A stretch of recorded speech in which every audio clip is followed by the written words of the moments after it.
All right, hey guys, thanks so much for tuning into the first episode of the Big Things Done Whiteboard series. My name is Andrew Glover. I'm the founder of the Big Things Done podcast.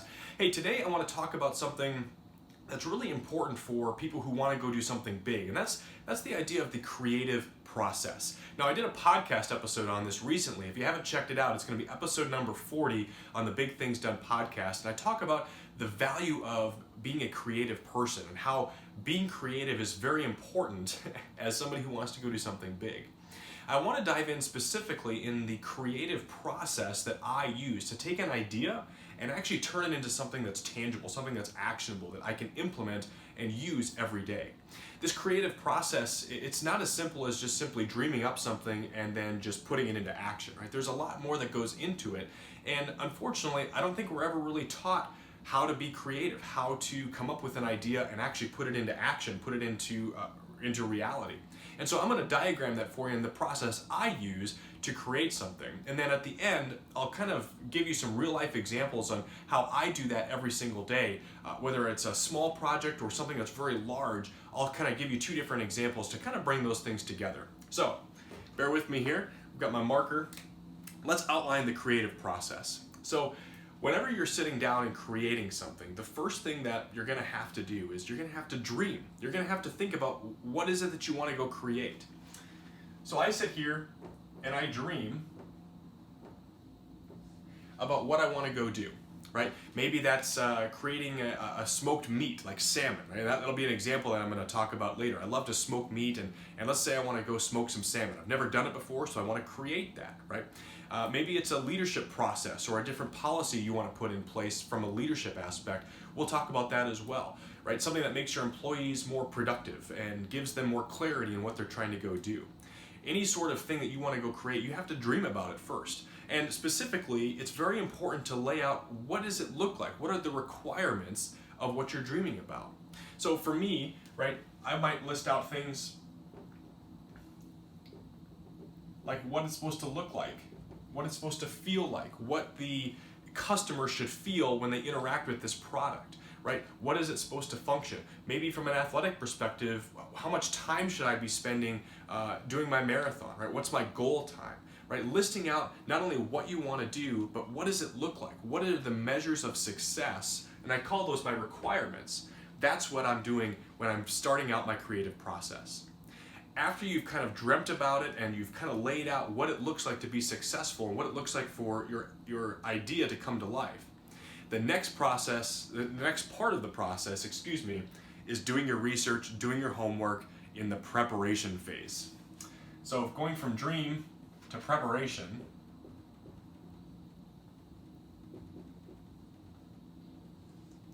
this is really the area where you're doing your homework. You're figuring out what you're going to need to do to make it happen. So this is going to be things like your resources, things like your materials, your processes. That's another one as well, right?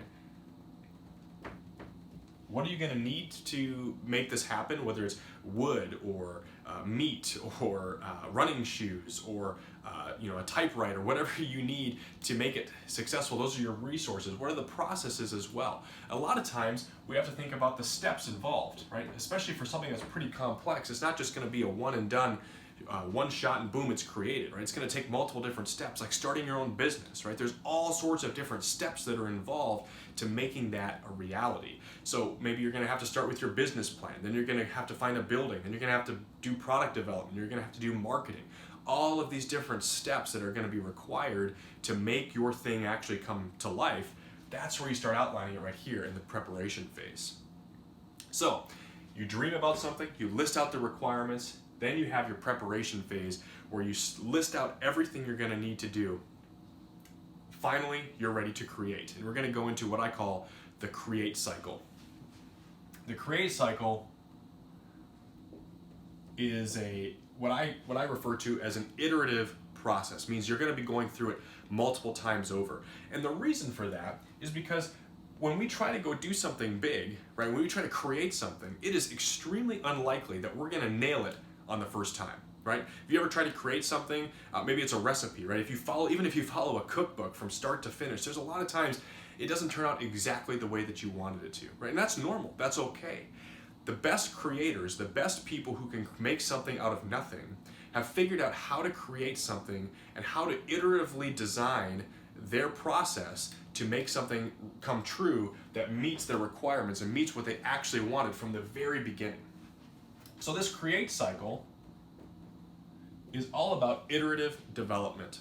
Let me show you what I mean. So we've dreamt, we've got our resources, we've gathered all of our materials, we know the steps we need to go do. Now we're ready to actually start taking some action. So we're going to start creating.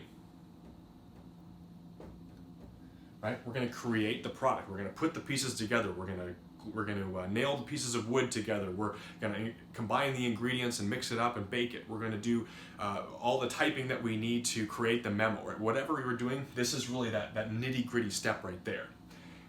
After that's done, obviously, we have the product. Right? The product has been created and it's being implemented, or it's being eaten, or whatever, right? But that's not where we stop, right? If you want to fail, right, if you want to just kind of maybe have a lackluster product and not really be successful, this is where you would stop. But if you want to actually have a product that's useful, you're going to keep going. And you're going to go to the phase that's called evaluate. In this phase, right after you've created the product, you're going to see how does this product, how does what I've created match up to my original requirements, what I dreamt about this product being like when I first started this whole journey. You're going to then go through a phase called adjustment. Right? So after you've evaluated, you might find that, hey, there's some things that are great about this product, but there's some things that I could tweak and I could make better. And so after comparing against your requirements, you're going to go through an adjustment phase. You're going to say, I probably could have baked that a little bit longer, or maybe I could have changed the language in this memo to be a little bit more clear, right? Then you're going to enter in and go through this cycle over and over and over again until you get it exactly right. See, that's what the power of this create cycle is all about, right? It's not about trying to get it on the first shot, because that's never going to happen. It's about getting out there and putting a product on the table and continuing to make it better and better and better over time. And the best creators, the people who can really create something from nothing, they're the ones who are able to get this circle as tight and as fast as possible, right? When they can put out a product and evaluate it and make adjustments and keep going and keep going and keep going faster and faster and faster, they're able to get to an awesome final product that meets all of these requirements in a very short period of time. Creative people understand what the create cycle is all about, and they're able to do that really, really well. So let me bring a couple examples in just to kind of maybe put some flesh and bones around this concept. So I mentioned earlier smoking meat. I love smoked meat, brisket, ribs, salmon. It's all really good. So let's take, for example, a smoked salmon that I want to create. Right? I've never done it before, but I want to create a beautiful smoked salmon fillet. So what I'm going to do is I'm going to start dreaming. I'm going to start thinking about my requirements. So I want to have a smoked salmon fillet. I think about the taste and the flavor. I want it to be smoky, maybe a little bit salty. I want it to be moist as well. I think about the texture. I want it to be kind of flaky, right? And I think about the color. I want it to be red with maybe a little bit of golden brown on the outside, right? So those are my requirements from my dream. I'm then going to go into the preparation phase. So I'm going to think about what are the resources that I need. Well, obviously I need a fillet of salmon. I'm going to need a smoker, right? I'm going to need hickory wood chips so I can smoke the meat. I need probably a brine and a rub, and there's all sorts of things I'm going to need to help make my recipe a success. I'm going to have to think about the temperature I want to smoke at, right? The process I'm going to have to go through. I list all of that out and I gather all those things together. After I've gathered all of that, now I'm ready to start going into the create cycle. See, I can't just jump right into it, right? I've got to do my homework and got to do my research first so I know what I need to go do. Then I go into the create cycle. I put it all together, I start executing the recipe. I put all my ingredients together, I put it in the smoker, I smoke it for a certain amount of time, and I come up with my final product, right? I take my smoked salmon out of the smoker and voila, I've got some smoked salmon. But now it's time to do the evaluate part.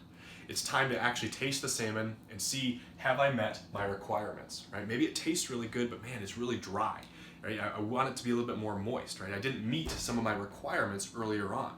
So what do I do in that case? I go to the adjustment phase, right? I continue in this create cycle to the adjust part. And I think about What would I need to do to make that better? To make, in this case, make the salmon a little bit more moist? Well, I probably shouldn't have smoked it at that temperature. Maybe I shouldn't have smoked it for that long. So I enter the create cycle again with a new piece of salmon, but this time I'm gonna do it differently than I did the first time, right? And I do it again, and I evaluate and see, did that piece turn out any better after I made that change, right? And I do it over and over and over and over again until I get it exactly perfect, until I meet all of my requirements. Right? And the faster I can do that, the quicker I can do that, and the better I can evaluate and make those adjustments, the more creative I'm going to be, and the faster I'm going to get to a beautiful end product. That's a pretty simple example. Let's take a more complex example. Let's say you're trying to start your own business, right? That's a pretty complex endeavor that you're going to try to go take on. Well, the process, it's pretty much the same. It starts, obviously, with your dream. Right? What do you want to go do? I want to start my own business, right? Okay, well, what are the requirements? You think about how many customers you want to serve, what the product is going to be. You think about where you want to serve your customers, right? You think all about the requirements of the business, how much money you want to make, what kind of industry you want to be a part of, right? You think about all the different requirements of your business. You then go into the preparation phase, and this is where it actually is really important, especially for complex projects like starting your own business. Right, you're going to think about all the resources you need. Well, I might need capital. I might need some engineering help. I might need some marketing help. I'm going to need a website, right? I mean, all of these different things that you're going to need from a resource perspective to make your business go.